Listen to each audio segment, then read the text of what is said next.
So tell us what the most difficult part of getting back into Kylo Ren would be. What element of his personality is the toughest to tap into?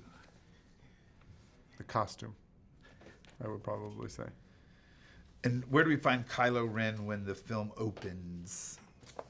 We find him right after where he left him off in Force Awakens. There's no kind of time gap. I don't think there's been a lot of time to process anything yet.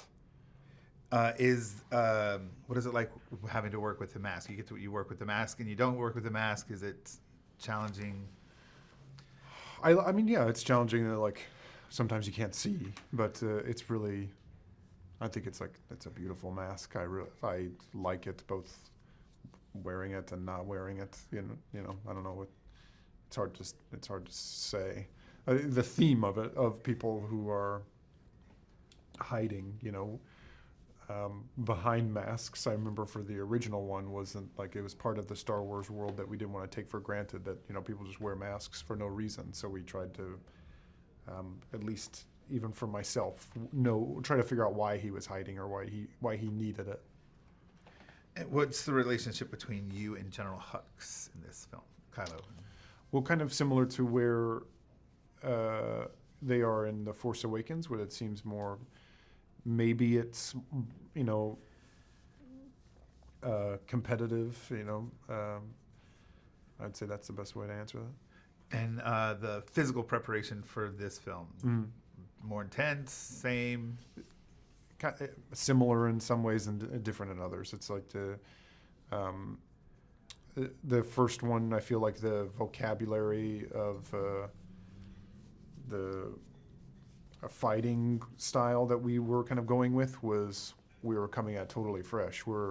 Because we started this kind of almost a month after we finished The Force Awakens, that kind of vocabulary was still in our bodies more, so we made things easier and a little bit faster. But the rigor of doing it was maybe more intense for this one. So Mark Hamill was in Force Awakens a little bit. In this film, a big part of the story. Yeah. How was that working with with Mark? It's hard to say without saying that if I actually did, but I will say that as far as being around him, he is a very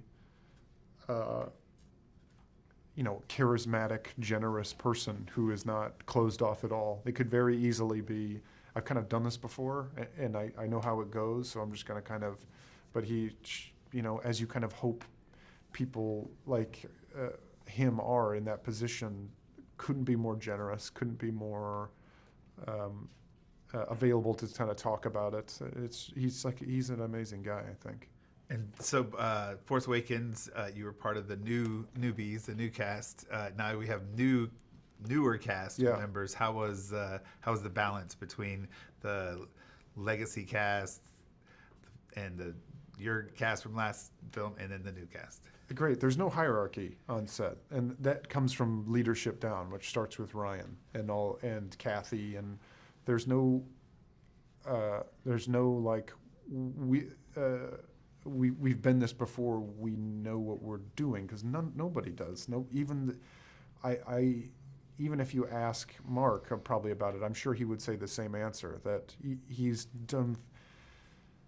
4 of them now before, but I think he probably still approaches it with not knowing what's going to happen, and I think everyone realizes that and doesn't want to do themselves or anyone else a disservice by telling them what their experience is going to be, nor did the original cast do that to us, because it's very personal to every person. Everyone responds to the movie of this scale, so it's very generous atmosphere.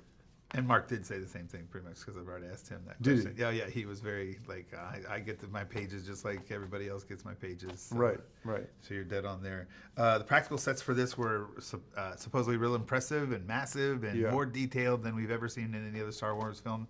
Can you tell us what it was like working with that, and if you had a favorite set?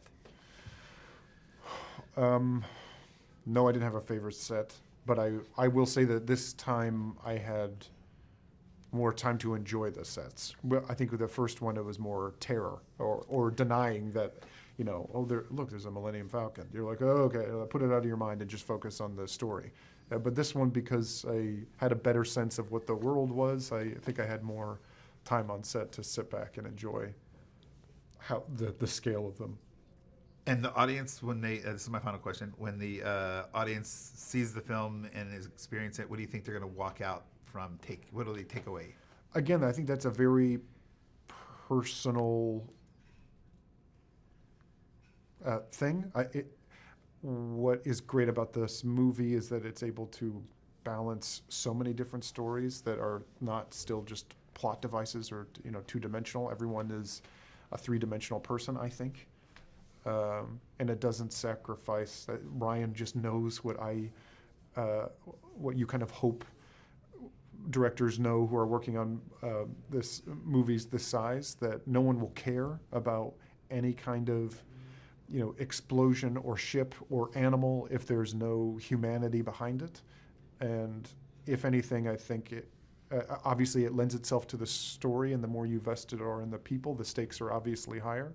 So hopefully people will take that away from it, but it's impossible for me to say what a general kind of thing someone will zero in on. Probably for some people it's all about porgs. Some people it'll be all about, Luke. It's hard for me to say what people will pull from it, but